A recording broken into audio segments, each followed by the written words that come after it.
Let's talk about breathwork. You might have seen it or heard it on YouTube or in your gym, but have you tried it? So for the last 5 years, I tried many different types of breathwork practices, and it's completely changed my life. From improving my health to emotional release and gaining profound insights from those deep meditative states. In this video, I want to share with you my journey, break down the science, and show you my best tips on practicing breathwork. I tried different breathwork practices for 5 years. Here's what I learned. So what is breathwork? In his book, Breath, James Nestor says, breathwork is the practice of consciously controlling your breath to improving your physical, mental, and emotional well-being.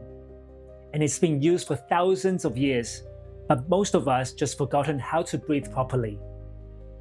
And he has studies that shows breathwork has been proven to reduce stress, regulate the nervous system, improves energy and focus, and even helps emotional healing. And actually, there are two completely different types of breathwork practices. The first type is functional breathwork, which helps regulate nervous system and improves overall health. The goal here is to calm your mind, reduce stress, and boost your focus. For example, you might have seen this in the yoga class called the alternate nostril breathing, which helps to balance the left and right brain hemisphere. And there's also the box breathing techniques, which the Navy SEAL use to improve their focus. Most recently, Andrew Huberman talks about taking 2 inhales through the nose and 1 exhale through the mouth, which helps to reduce your stress instantly. So overall, functional breathing has 3 main principles. The first one is breathe softer and lighter through the nose. And second, breathe deeper into your diaphragm. And finally, breathe slower. Aim for about breathing 5 to 6 breaths per minute. The goal here is to increase carbon dioxide in your body, which helps to release more oxygen to your cells. And this is called the Bohr's effect. And the second type of breathwork is the altered state-inducing breathwork, which induces deep altered states of consciousness, help you to access deeper parts of your mind to gain wisdom, creativity, and emotional trauma releases. The 2 main examples here are the Wim Hof technique and the Holotropic breathwork by Stanislav and Christina Grof. But you might have heard of many other altered states breathwork out there with other names, but honestly, they're just variations of holotropic breathwork. And this type of breathwork works by hyperventilation, which involves fast, full, and continuous breath with no pause between inhales and exhales. And this increases our oxygen intakes while lowering carbon dioxide levels. This causes imbalances that can disrupt normal brain functions. And this helps us to bypass the ordinary everyday mindsets and enter into the altered states consciousness, similar to deep meditation and peak flow states. So now let me share with you my breathwork journey over the last 5 years. I started learning about breathwork in my yoga teaching training course, doing practices like alternate nostril breathing and the fire breath. But to be honest, I didn't experience any shifts. And after that, I tried some holotropic style breathwork in London, but they feel more like a good aerobic workouts because I didn't get any altered states experiences. And during the COVID lockdown period, I tried Wim Hof techniques every day. And the more I practiced, I started to feel my body tingling, a cool sensation in my chest, and started seeing lights like kaleidoscope during the breath hold parts. At the same time, I started practicing lucid dreaming, Neo-Tantra, and even did some ayahuasca. And with ayahuasca, it really kicked the whole door down. After ayahuasca, I tried the holotropic style breathwork again with a teacher called Jenny. And each time, I get 3 things that happened. First, my body started to shake and move. It feels like releasing stuck tension and energy. And afterward, I felt like I just had the best full body massage.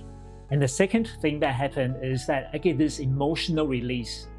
For example, 2 months ago, there was this external event that made me feel very depressed and hopeless. I felt I was losing control. And then I had this massive emotional release during Jenny's class, where I felt so light and free afterward.